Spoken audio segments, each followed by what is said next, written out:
Hello everyone and welcome to this video. In today's video we're going to be reviewing Mario Kart 8 for the Wii U. We're also going to be talking about the standard version of the game versus the emulated enhanced version. The game was originally released in 2014 for the Nintendo Wii U and then later re-released for the Switch as the Deluxe Edition. But is the game any good or is it just naff? Well, with the help of Bowsette, let's find out, shall we?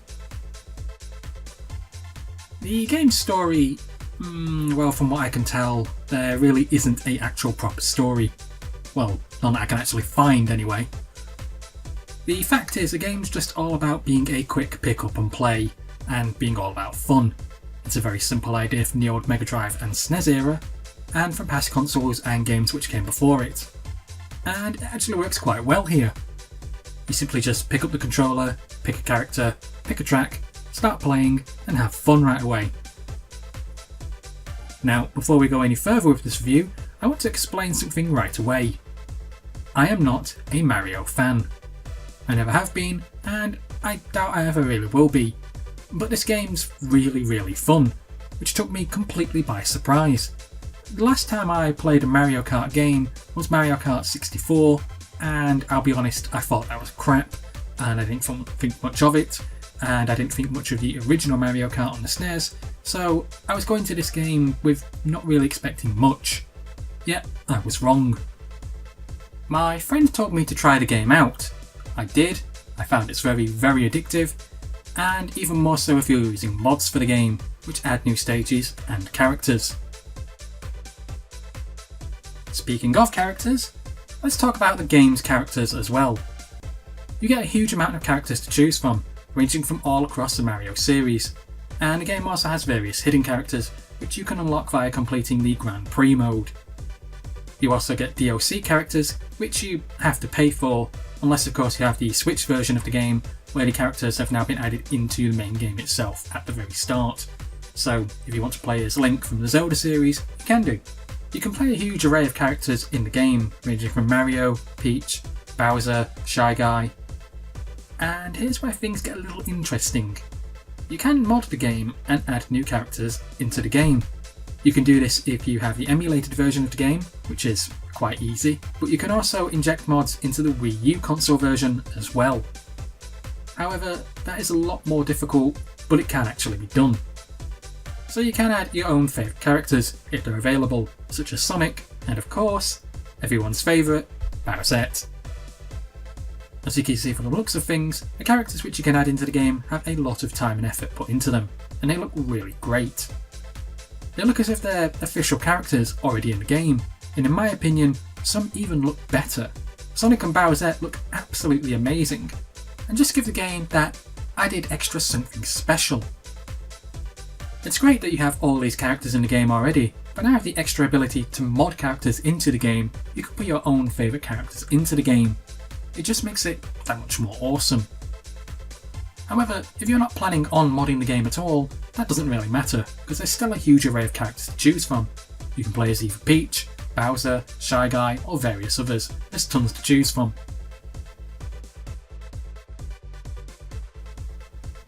Gameplay hasn't really changed that much since the original SNES release of Mario Kart all those years ago. You get around a dozen characters racing against each other in a 3-on-3 versus lap stage, and during the race you can pick up power-ups which give you special added abilities, which are kind of picked at random. You can shoot fireballs from your hands, drop bananas, pick up boosts, throw boomerangs, and a whole load of other power-ups at your selection. You then have to use these abilities to take down the other drivers, so you can get past them and take first place, if possible. If you haven't ever played this type of game before, the only real way I can think of explaining it is imagine a toned down, tamer version of Twisted Metal or Vigilante 8.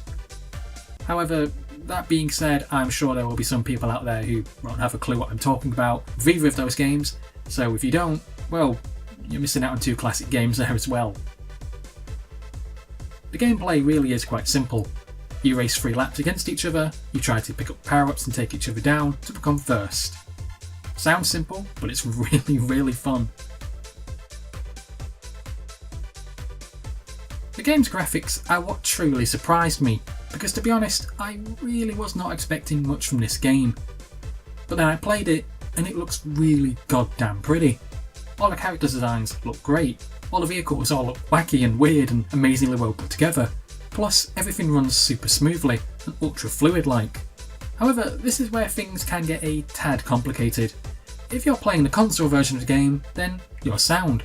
Unless of course you want to add mods, and then it can get a tad difficult, but it's still doable. However, if you are wanting to try and emulate this on your PC, then it will require a beast of a PC to run.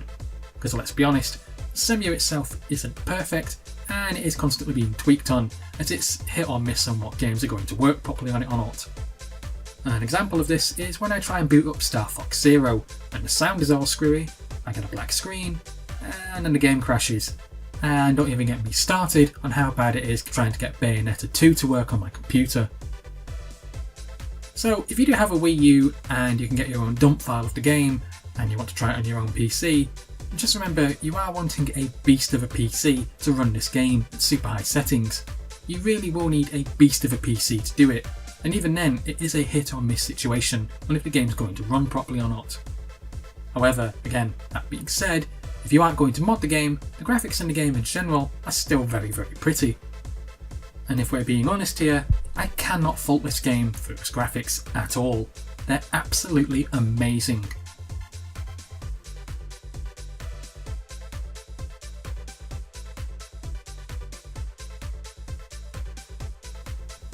The game's level design is nothing short of genius.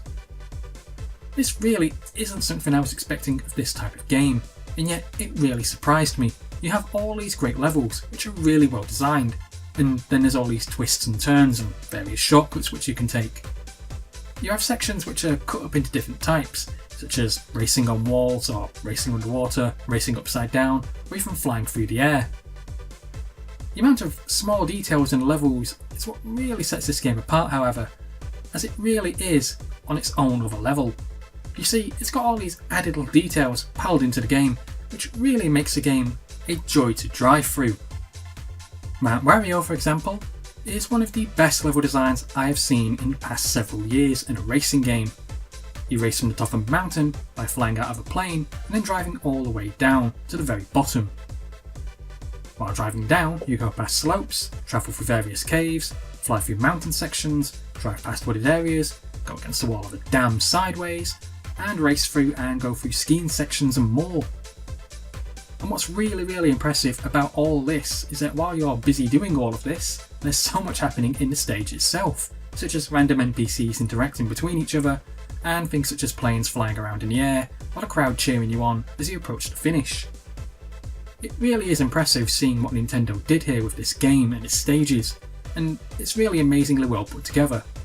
These really are some of the best levels I've driven around in a racing game in many years.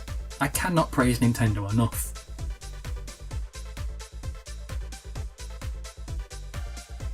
Now, here's what this comes down to. Should I buy this game or not? If you already own a Wii U, then you probably already will own this title for that console, as it really is a must.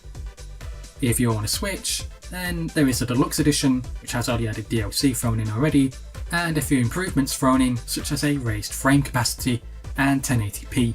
However, I feel that if you did have the Switch version of the game, that the emulated version of the Wii U release is actually better looking, and you do get more out of it. And if you do have the Wii version and you do have a high-end gaming PC, then this really should be an option for you if you're thinking about it. Getting ROM files from your own games isn't actually that hard, and if you do have a decent PC and can get Semu to run decently, then you should make this an option for playing it instead of playing it on the Switch. Remember though that you will need a decent PC in order to run this at 1080p with 60 frames per second and running at possibly 2 or 4K or whatever else you want to do in order to make this game look and feel better. Now for myself, and I'm sure the average gamer, this might all sound a bit too much and rather complicated. It's not. It's really not. So don't worry about it. It really isn't that hard. If you just want the standard edition of the game, and you can get it on either the Wii U or the Switch and enjoy it as it is, then go ahead and do it.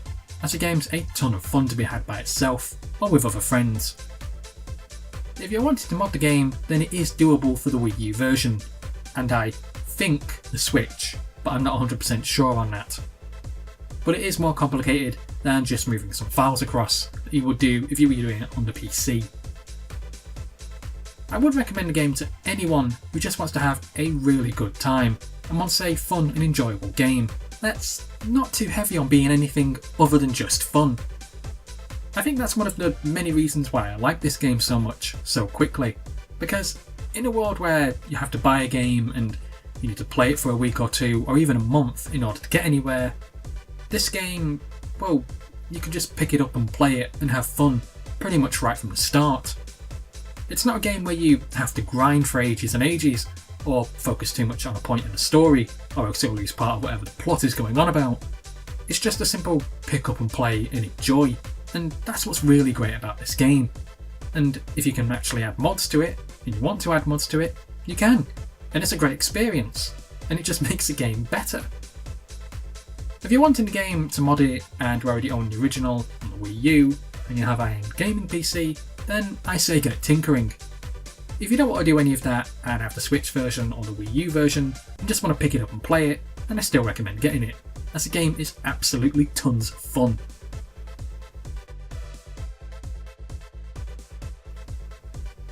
Well, that's it for this review guys. Thanks for listening, thanks for watching, and please subscribe.